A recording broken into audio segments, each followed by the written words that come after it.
심리경향 분석. 우리 마음속 숨겨진 패턴을 찾아서. 안녕하세요. 심리와 건강 채널을 찾아주신 여러분.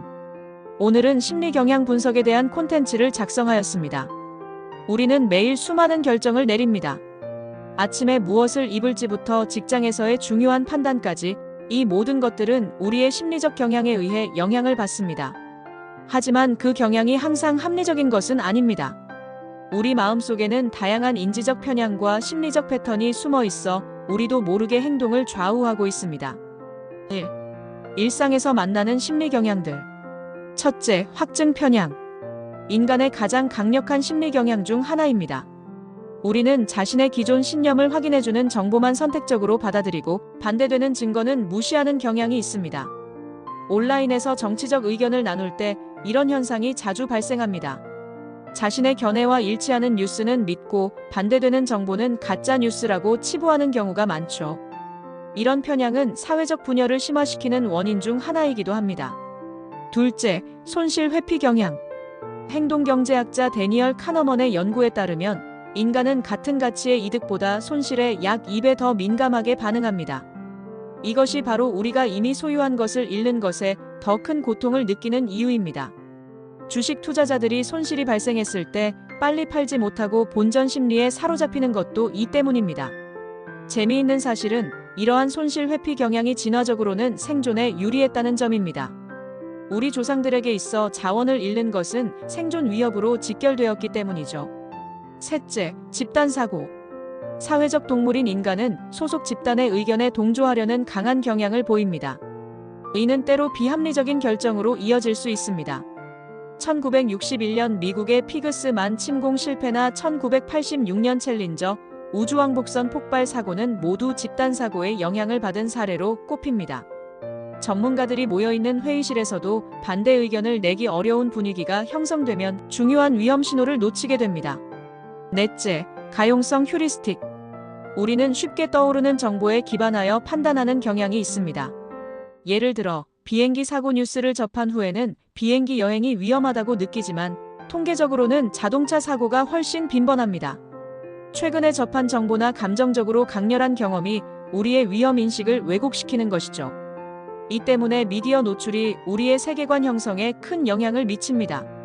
2. 심리 경향을 분석하는 방법. 첫째, 자신의 행동 패턴 인식하기. 우선 자신의 행동 패턴을 인식하는 것부터 시작해야 합니다.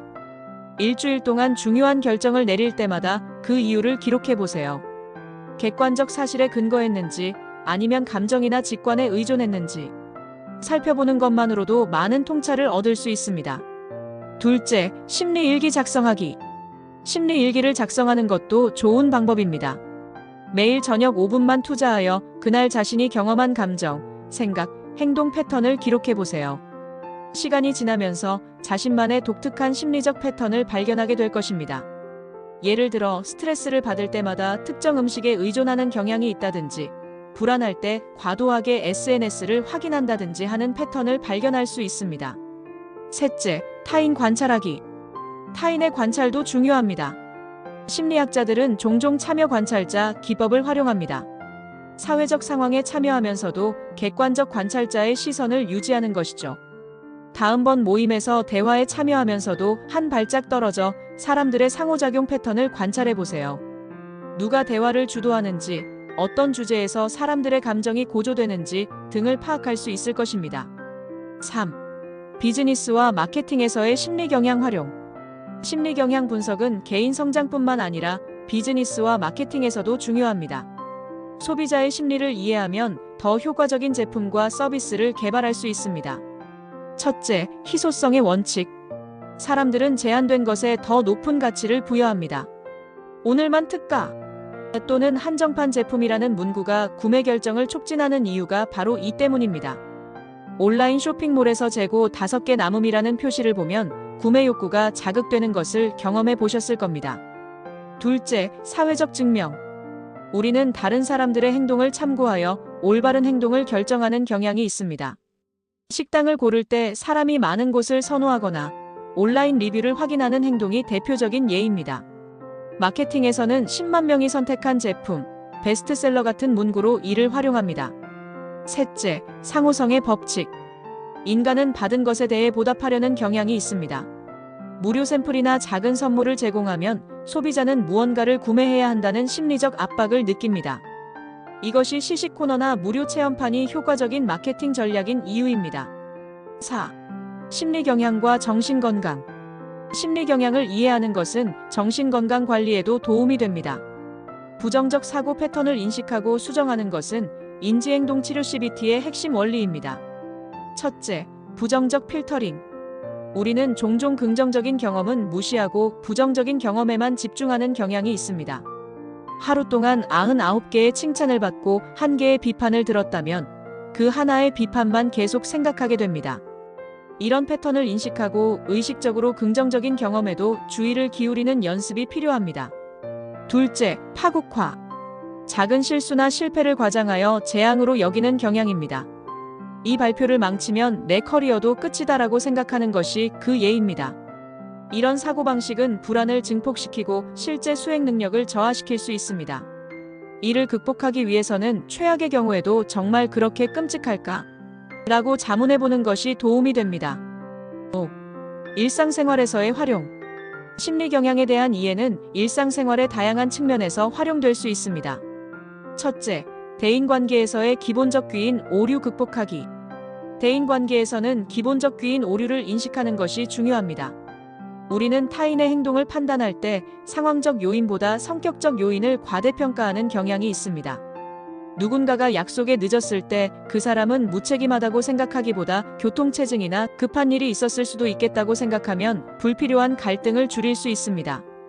둘째, 의사결정에서 프레이밍 효과 고려하기.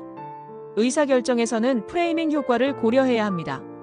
동일한 정보도 어떻게 표현하느냐에 따라 다르게 받아들여집니다. 성공률 90%와 실패율 10%는 같은 의미지만 사람들은 전자에 더 긍정적으로 반응합니다. 중요한 결정을 내릴 때는 동일한 문제를 여러 각도에서 바라보는 연습이 필요합니다. 마치며 인간의 심리 경향을 분석하는 것은 마치 미스터리 소설의 단서를 찾는 것과 같습니다. 표면적으로 보이는 행동 아래에는 항상 더 깊은 동기와 패턴이 숨어 있기 때문입니다. 이러한 패턴을 발견하고 이해함으로써 우리는 자신과 타인에 대한 이해를 넓히고 더 현명한 결정을 내릴 수 있습니다. 심리 경향 분석은 단순한 지적 호기심을 넘어 실질적인 삶의 질 향상으로 이어질 수 있습니다. 자신의 습관적 사고방식을 인식하고 필요할 때 이를 조정함으로써 더 균형 잡힌 판단과 만족스러운 인간관계를 구축할 수 있기 때문입니다. 다음에는 일상생활에서 흔히 볼 수 있는 심리 경향들을 더 살펴보고 그것을 어떻게 긍정적으로 활용할 수 있는지 알아보겠습니다. 심리와 건강 채널과 함께라면 여러분의 마음속 숨겨진 패턴을 발견하는 여정이 더욱 흥미로워질 것입니다. 더 많은 심리학 정보가 궁금하다면 구독과 좋아요를 눌러주시고 댓글로 공유해주세요. 심리와 건강은 여러분의 건강한 삶을 응원합니다.